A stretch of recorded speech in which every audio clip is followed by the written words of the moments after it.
Hello, I'm SJ, founder of Little Red Notebook, and welcome to our Take a Seat series, a series of short conversations with neurodiverse trailblazers. Zero pity, pure wins, and zero deficit talk. Today we're joined by Jane Wundersitz, founder of WunderTraining, an organisation delivering positive and high-impact professional development and team building. Jane thrives on supporting others to find and fuel their own internal drives and to feel compelled and empowered to bring their best self to work and life. Welcome, Jane, and take a I'm seat. Thank you. I'm excited to be here. I want to start this conversation where you grew up, Maitland, South Australia. Yes, I'm from a farming family, so we were five, or I think might nearly be six generations on the land, and had a wonderful country upbringing. So I absolutely love that. I think country upbringing is something I would have liked to have given my own children. It's got a sense of freedom, but also a real sense of community. So how did growing up in a small country town shape you and influence you in developing WunderTraining? My dad was a farmer, so really hardworking. If I picked his strengths, it'd be perseverance, an innovator, creative, incredible work ethic. And my mum was, I think she trained in nursing, but she actually started a business in fashion. And at that time on York Peninsula, there wasn't any boutiques in people didn't go to Adelaide as much. It was, 2 hours, 2.5 hours. But so she brought fashion to the country, and she ended up having two different shops called the Pepper Tree Boutique. So she was just quite a trailblazer herself, I think. But both of them had a really strong work ethic. Do you think the trailblazing element of what you do was that shaped by your parents? I've only recently thought about that, but I think the thing that I've never been a clock watcher. So whether I worked for myself or somebody else, I worked till I had completed it. But I think Yeah. in my early years, because my mum had after school, I used to walk down to the shop where she was. I did used to do a lot of homework because I had 2 hours to be in a town before we went home. So that was so I think in that, love of learning came through for me really early. So I think that was sort of part of my, the association between country and town, the farm kids and city kids. We had Yeah. a Aboriginal mission close by. I always fascinated by people, but I also loved the sense of you were very connected to people's grandparents. You had the strong sense of community that came through. So that was always fascinated with people. You say your mum was a trailblazer in fashion, especially Yes. in the rural setting. Has that impacted on your fashion sense? Because I noticed that you've got a really big flair of big colours and bold Yeah. statements. The funny thing is that she never really liked red. She never liked red stuff. But she always, she was very good at picking. So when she used to buy for people. So she knew what people would buy. So, and she was also always really mindful of not having people in the same clothes, where someone had bought something in Moonta, she wouldn't send another outfit out there, those sorts of things. But yeah, I think fashion, she is immaculate. She still is 83 and beautiful dresser. But yeah, her Oh, sense, so she wonderful. could connect with anyone. So I think I got an introduction to being in the shop. Everyone came in. So that sense of connection and different people and Yeah. acceptance of everybody. When you're in that brought up in a customer service industry in a small country town, you really do understand everyone and you connect well with everyone. So maybe that was some early learning there. It's amazing how our parents can really shape us. Yeah, yeah. And I think, also in the farming world where, I remember a lot of things were out of your control a little bit when it comes to weather and you can do your best, but then you might have, I remember a mouse plague, remember dry patches, all of those sorts of things. You have to be quite resilient in, farming as it now, in any shape or form. But I think that inbuilt resilience that you get on and you deliver and, that sense of community spirit also, you saw that when something happened for someone and, as soon as there was a fire anywhere, everyone would, it's got a real sense of community. I'm sorry, I've got a bit of a cold. Let's talk about something very significant in your life, dyslexia. Yeah, well, look, to be honest, I probably recognised it more so through a family member with dyslexia. But yeah, came through very early, I think. But I think the thing is, you're really resilient. And when I said I used to sit at after school, I did a lot of work out of school because, that probably, I think you become creative on how you do it. So most people now, when I've sort of said that that I'm dyslexic. And I have to also say that I'm not diagnosed dyslexic, but any online test you take. And when a family member was going through it, I thought, oh my gosh, that's me. That's me. You see yourself so strongly. I guess I went into science subjects, dropped every essay subject I could, but I was actually quite a good creative writer when spelling and grammar didn't matter. So my stories, so some people actually would, and I was at a school event recently and someone said, I wouldn't have picked you as dyslexic. I remember a story you wrote. And that was that creative element that came through quite early. But I remember thinking, gosh, when I can drop any essay subject, I would, because they took me so long. You're writing a book at the moment. Yeah, this is my one of my biggest challenges, and I'm so darn excited about it, and I think it's going to be a bloody good book. I think being in the training environment where writing, even reading sometimes, how I read is probably different to most. I bog in. I get so many different, I get learning from everywhere. If I'm going to dissect a topic, I would do probably 3 different courses, get every possible book I can, really absorb it so that I don't actually have to write it. I can just talk it quite fluently, so I don't ever use any notes. So I know in myself, when I bog into a topic, I completely absorb it, and then sometimes, you get in that flow state where if I'm writing a program, I normally do it visually and build it out. But I've got that many programs and that many stories. It's more going to be, how do I condense it? And I'm very big on using the tools that you've got. Audio, typing to audio, so I'll talk it, and refine it. I use Grammarly, I was one of probably earlier on Train, you'd Dragon, Grammarly, all of those tools that you've got. The fact is the story will be different because, that's where part of your gift is storytelling. And making it so I like using research, but I love simplifying it so it's easily understood. It's interesting. You talked about Grammarly and 1 or 2 others, but how has technology been able to support you? I think through my schooling, there wasn't much support there at all. You're pretty, besides slogging stuff out, which I Yeah. did, and making things look beautiful because I had that artistic streak. So that sometimes, people know you put a lot of effort into something.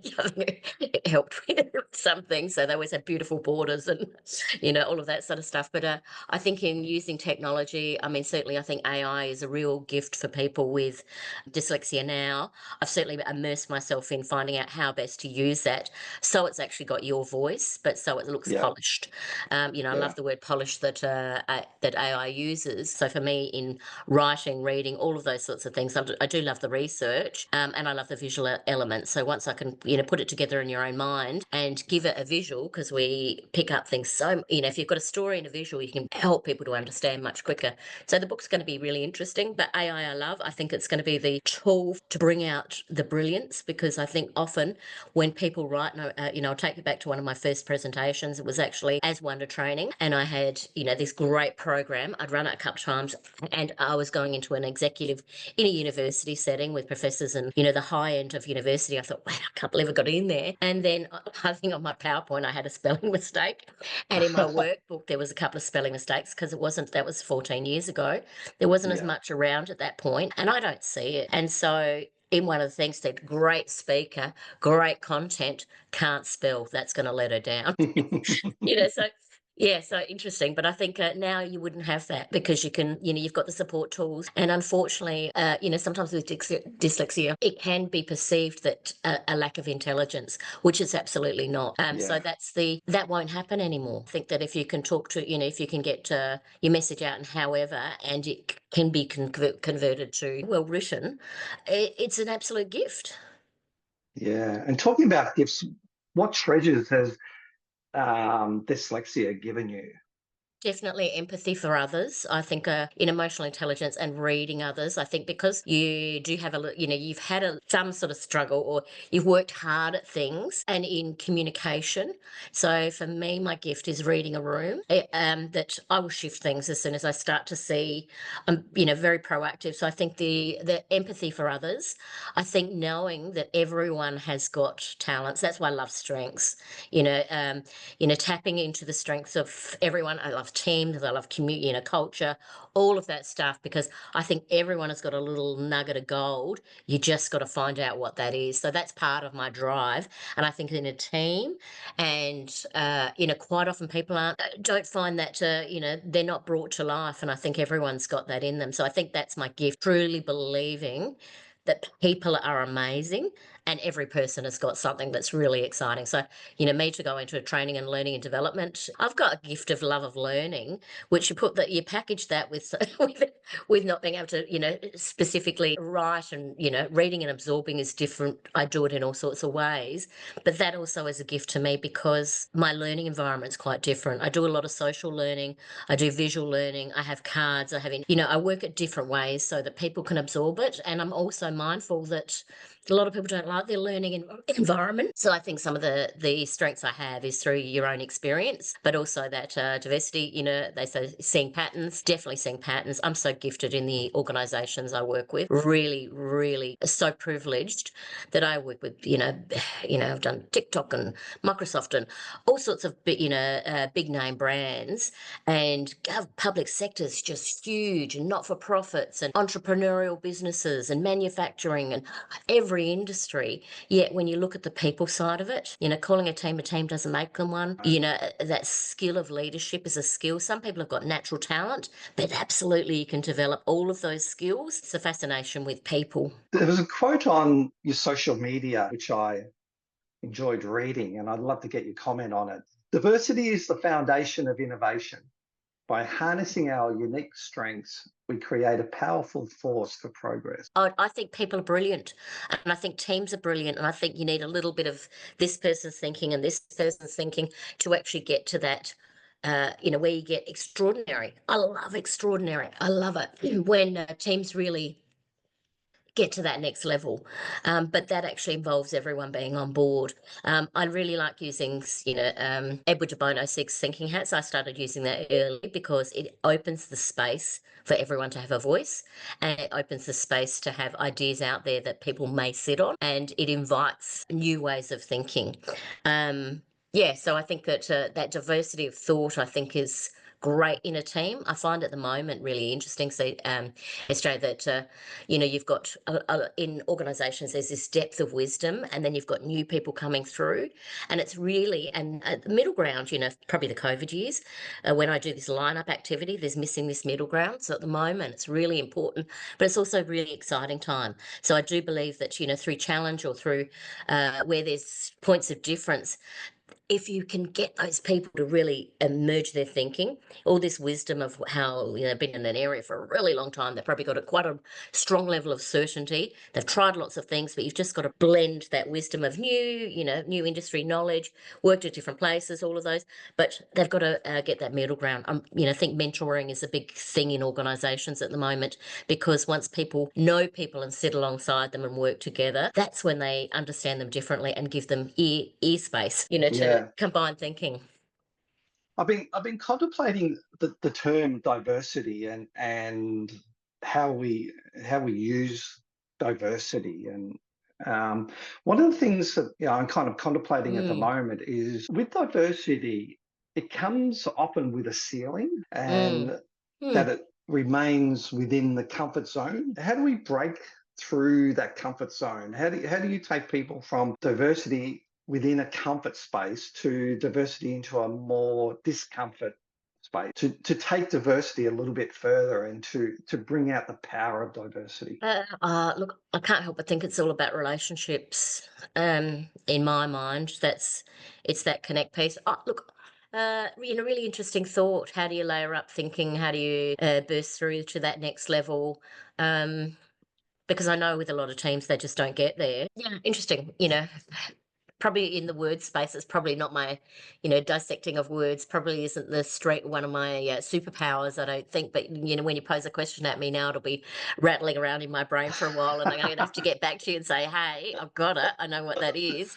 Look, I think there's all sorts of layers to break through that ceiling, and people that, look, I even think for my own business, 13 years in business, when so many people don't get there, what is it? And I think it's agility, it's consistent learning, it's unlearning, it's very forward thinking, I think, seeing what's coming, it's listening, all of those sorts of things. But, if you have a heap of brilliant minds together, could they work well together?